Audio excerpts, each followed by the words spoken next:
Okay, so now that your introduction is done, you're going to move on to your body paragraphs. Now you're going to use 2 pages, one that says paragraph 2 and one that says drafting your paragraph 3. Now, the difference between these two is one is about similarities, so you see similarity here, and the second one is where you're going to talk about your differences between the two subjects. So your 2 topics, I'm just using topic 1 for an example right now. That is the COVID-19 coronavirus versus the Spanish flu.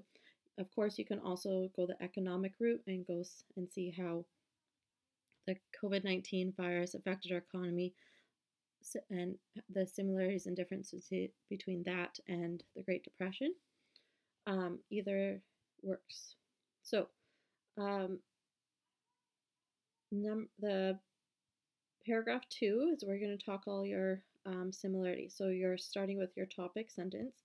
So this is the sentence that includes both topics and states that they have similarities or things in common. So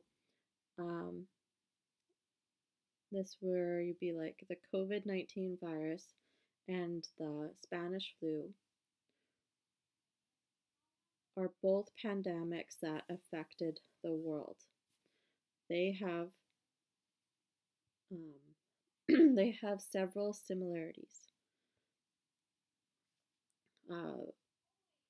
Or these pandemics both have are both very similar. Be something like that. Okay, I'm just kind of trying to give you an idea. All right, so once you have your topic sentence in, for this one where it says first similarity, second similarity, and then third similarity right there. This is where you're going to use this organizer, and where you have similarity 1, similarity 2, similarity 3, that's just going in right there. So write a sentence that states the first similarity. So make sure, because we're not writing an additional rough copy, make sure you're writing in full sentences for this. This is very important, because if you do it in point form, it's not really a rough copy of your essay. You can't just take all your sentences and put them together and make your good copy out of this. It would be basically, I would make you have to do it on paper and show me your paragraphs before you can move on. So make sure you write in full sentences. So write a sentence that states the first similarity. So your first similarity, I didn't research this topic, so I don't know what you might have said. So I'm going to go back to my cats versus dogs. So I said the first similarity between the two is that they are both affectionate. So I would say both cats and dogs are very affectionate with their owners, period. And it says begin with a transition. So you could say, for example, or my first, no, don't say my first. For example, both dogs and cats are affectionate to their owners. And then the next sentence is going to give more detail about this. Okay, so it's not a new topic right here. You're just adding to the sentence. So this is where you're giving your supporting ideas. So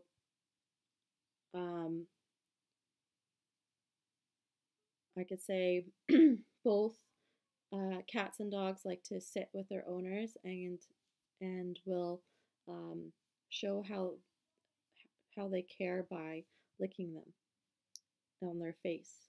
And cats will purr when they're happy, and dogs wag their tail.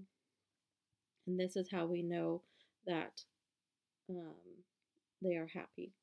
Give me something like that. I know it's not very good. I'm just going with it. Okay, so then you do the same for the second similarity, the third similarity. And then at the end, you just write a final sentence to sum up this paragraph. Okay, you're not giving any new ideas here. You're just something like these are some of the similarities between COVID-19 pandemic and the Spanish flu. Okay, then you move on to differences.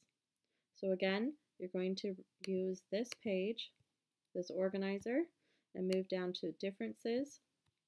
So this was point form, that's okay. You just take the idea. So this is where it has to be like the COVID-19, because it's a difference, you have to say which happened for which. The COVID-19 virus affected this many people, whereas the Spanish flu affected this many people. Okay, we'll just say that. Then you go down to paragraph 3.